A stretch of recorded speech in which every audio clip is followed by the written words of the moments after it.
உங்களை ஒரு தாயை போல ஒரு தந்தையை போல தேற்றுகிற தேவன் நமக்கு இருக்கிறார். ஹல்லேலூயா. ஒரு கண்ணீரை காண்கிறவர் நம் நடுவில் இருக்கிறார்.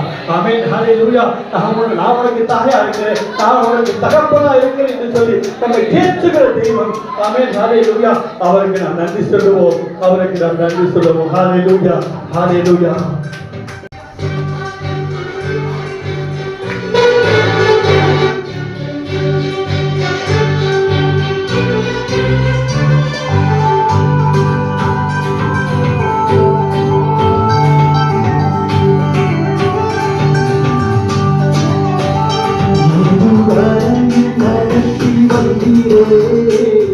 உமக்கு நன்றி கூறுவே, கண்ணாலே உயர்த்தி வைக்கிறே, உம்மை புகழ்ந்து பாடுவே, இதுவரை நடத்தி வந்தீரே உமக்கு